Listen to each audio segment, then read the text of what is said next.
We have breaking news, which is that police are searching the Royal Lodge in Windsor for a second day. Now, Andrew Mountbatten-Windsor was released under investigation after arrest for misconduct in public office. That happened yesterday on his 66th birthday. Well, the police searches are ongoing today with cops at the Royal Lodge in Windsor. Of course, this is a sprawling property boasting 30 rooms. Andrew had a lengthy lease there, but was forced to leave following further revelations in the context of the Epstein files. Well, cops are back in the Royal Lodge. They're going through computers. They're going through drawers. They're looking at documents. And this is very much an active investigation. Let's get further reaction from Norman Baker, the author of And What Do You Do? What the Royal Family Don't Want You to Know. Norman Baker, of course, is also a former Liberal Democrat Member of Parliament. Good morning, Norman. Morning, Mark. What's your reaction to the events of the last 24 hours? Are you surprised at how this has played out? Not entirely. I mean, there was a huge amount of public pressure which was building up, indeed from the media as well, to try and do something. The Daily Mail ran a headline saying, you know, when are the police going to do something? So I think they have finally done something. They've been reluctant over many years to engage with allegations against the royal family, but they've finally been forced to do so. I think the reason that Andrew was arrested, as opposed to being interviewed under caution, which was the alternative strategy, is that the arrest allows the police to have a warrant to search the property. And quite clearly what they're doing is looking for evidence at both Royal Lodge and indeed up in Norfolk. Is the damage to the royal brand already done, or could things get worse for King Charles? Oh, the things could get much worse. I mean, what Andrew has done has been to open the floodgates here. And now questions are being asked not simply about Andrew, but about royal finances, quite rightly. The House of Commons Public Accounts Committee are looking into Crown Estate properties and why Andrew and Edward have been living on a peppercorn rent for enormous properties.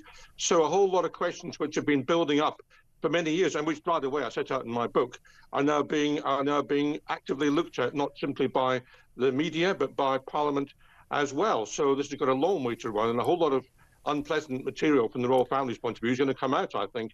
In terms of the narrow aspect of Andrew, then there are questions to be asked of Charles and William as to what they knew when. Because, you know, we were reporting, I was reporting as an MP 20 years ago about the excessive behaviour of Andrew when he was a trade envoy, about the private jets he was taking at public expense to go and play golf, that sort of thing. So they've done nothing about him for a very long period of time. So they've got questions to answer too. It's hard to imagine, isn't it, that the palace authorities, the management of the monarchy, who are known as the firm, and the key players, Charles and others, didn't know that, to a degree, Andrew was a problematic member of the family.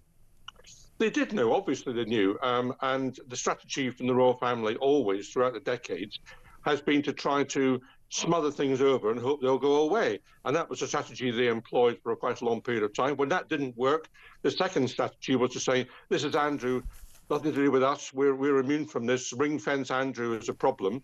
But I'm afraid, you know, the third stage, which we're now entering, is, you know, what did they know about it? And what have they done about all this? Not simply the trade envoy matters, but also the allegations to do with Virginia Giuffre and others. Now, politics, of course, is an area about which you know a lot, Norman, as a former Member of Parliament yourself. And in politics, if you've got a cabinet minister or even the Prime Minister that presides over a scandal, even if it's not their fault, they will normally step down in order to diffuse the situation and put a full stop on the issue. Could this lead to Charles being unseated from the throne? I don't think that's going to happen, but what I think there is a mounting pressure on is to remove Andrew from the line of succession. Let's be quite clear.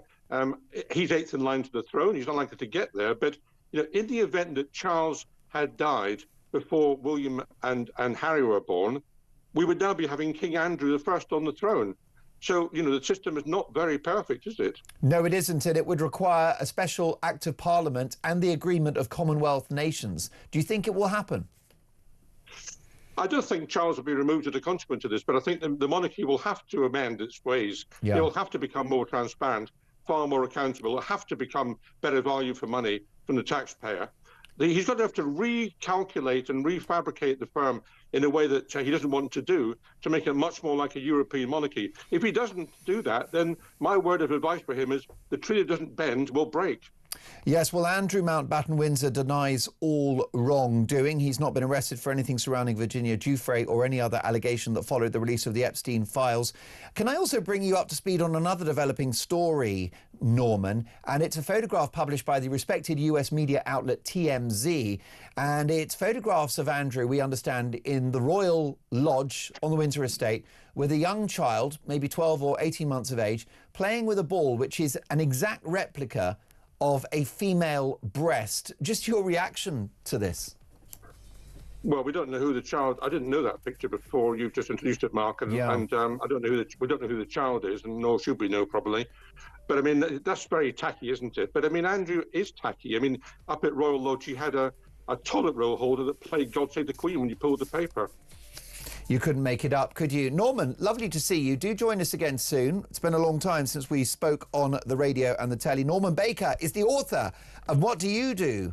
What the Royal Family Don't Want You to Know. Norman says that actually this police investigation means that we will have full access to the financial dealings of the Royal Family, which could be a headache for the King.